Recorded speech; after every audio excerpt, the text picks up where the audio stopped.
Chapter 12. A Prisoner with Power. As I entered and saluted, Lorquas Tomel signaled me to advance, and fixing his great, hideous eyes upon me, addressed me thus. "You have been with us a few days, yet during that time you have by your prowess won a high position among us. Be that as it may, you are not one of us, you owe us no allegiance. Your position is a peculiar one," he continued. "You are a prisoner, and yet you give commands which must be obeyed. You are an alien, and yet you are a Tharkian chieftain. You are a midget, and yet you can kill a mighty warrior with one blow of your fist.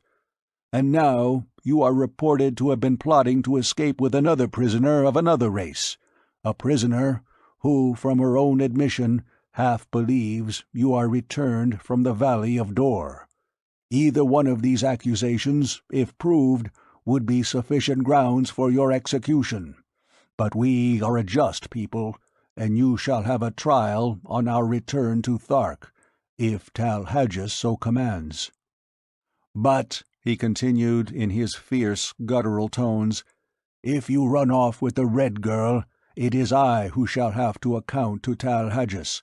It is I who shall have to face Tars Tarkas, and either demonstrate my right to command, or the metal from my dead carcass will go to a better man, for such is the custom of the Tharks. I have no quarrel with Tars Tarkas. Together we rule supreme the greatest of the lesser communities among the green men. We do not wish to fight between ourselves, and so if you were dead, John Carter, I should be glad. Under two conditions only, however, may you be killed by us without orders from Tal Hajus. In personal combat in self-defense, should you attack one of us, or were you apprehended in an attempt to escape.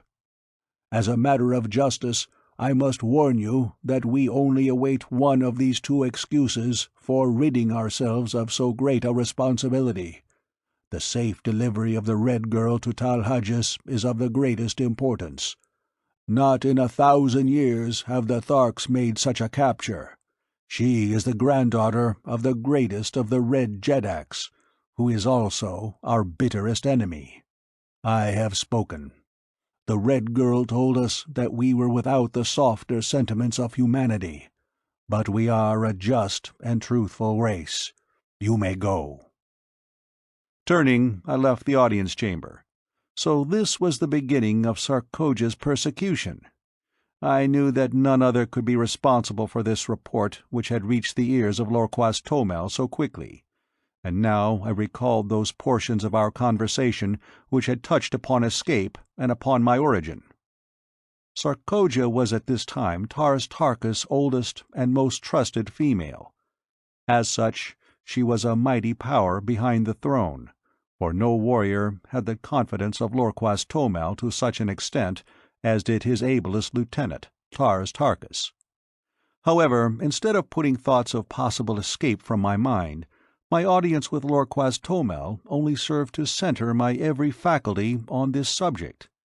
Now, more than before, the absolute necessity for escape, insofar as Dejah Thoris was concerned, was impressed upon me, for I was convinced that some horrible fate awaited her at the headquarters of Tal Hajus.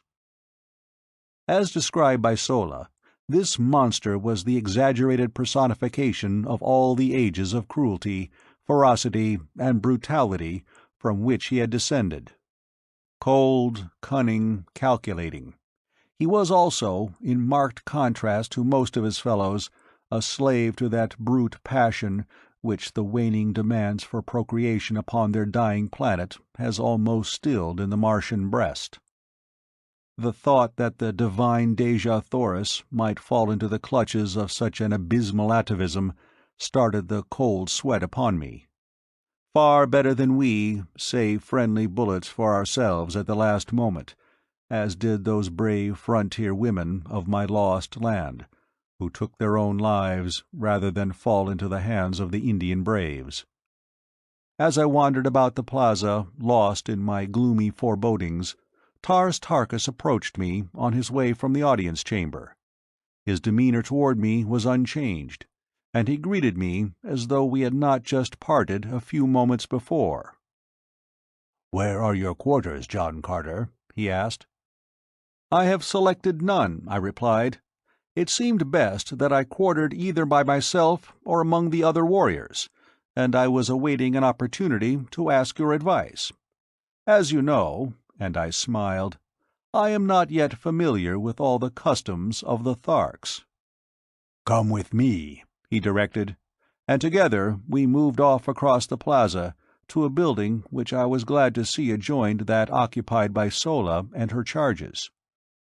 "My quarters are on the first floor of this building," he said, "and the second floor also is fully occupied by warriors. But the third floor and the floors above are vacant. You may take your choice of these." "I understand," he continued, "that you have given up your woman to the Red Prisoner. Well, as you have said, your ways are not our ways. But you can fight well enough to do about as you please.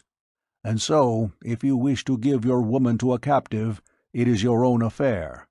But as a chieftain, you should have those to serve you, and in accordance with our customs, you may select any or all the females from the retinues of the chieftains whose metal you now wear." I thanked him, but assured him that I could get along very nicely without assistance except in the matter of preparing food, and so he promised to send women to me for this purpose, and also for the care of my arms and the manufacture of my ammunition, which he said would be necessary. I suggested that they might also bring some of the sleeping silks and furs which belonged to me as spoils of combat, for the nights were cold and I had none of my own. He promised to do so, and departed. Left alone, I ascended the winding corridor to the upper floors in search of suitable quarters. The beauties of the other buildings were repeated in this, and as usual I was soon lost in a tour of investigation and discovery. I finally chose a front room on the third floor, because this brought me nearer to Dejah Thoris, whose apartment was on the second floor of the adjoining building, and it flashed upon me that I could rig up some means of communication whereby she might signal me in case she needed either my services or my protection. Adjoining my sleeping apartment were baths, dressing rooms, and other sleeping and living apartments, in all some 10 rooms on this floor. The windows of the back rooms overlooked an enormous court, which formed the center of the square made by the buildings which faced the 4 contiguous streets, and which was now given over to the quartering of the various animals belonging to the warriors occupying the adjoining buildings. While the court was entirely overgrown with the yellow, moss-like vegetation which blankets practically the entire surface of Mars, yet numerous fountains, statuary, benches, and pergola-like contraptions bore witness to the beauty which the court must have presented in bygone times, when graced by the fair-haired, laughing people whom stern and unalterable cosmic laws had driven not only from their homes, but from all except the vague legends of their descendants.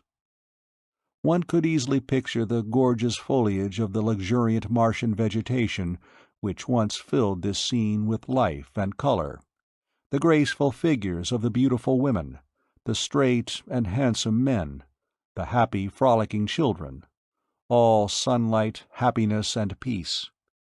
It was difficult to realize that they had gone, down through ages of darkness, cruelty, and ignorance, until their hereditary instincts of culture and humanitarianism had risen ascendant once more in the final composite race which now is dominant upon Mars. My thoughts were cut short by the advent of several young females bearing loads of weapons, silks, furs, jewels, cooking utensils, and casks of food and drink, including considerable loot from the aircraft. All this, it seemed, had been the property of the 2 chieftains I had slain, and now, by the customs of the Tharks, it had become mine. At my direction, they placed the stuff in one of the back rooms, and then departed, only to return with a second load, which they advised me constituted the balance of my goods. On the second trip, they were accompanied by 10 or 15 other women and youths, who, it seemed, formed the retinues of the two chieftains. They were not their families, nor their wives, nor their servants. The relationship was peculiar, and so unlike anything known to us that it is most difficult to describe. All property among the Green Martians is owned in common by the community, except the personal weapons, ornaments, and sleeping silks and furs of the individuals. These alone can one claim undisputed right to, nor may he accumulate more of these than are required for his actual needs.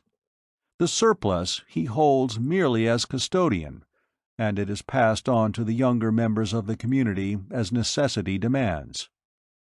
The women and children of a man's retinue may be likened to a military unit for which he is responsible in various ways, as in matters of instruction, discipline, sustenance, and the exigencies of their continual roamings, and their unending strife with other communities and with the Red Martians.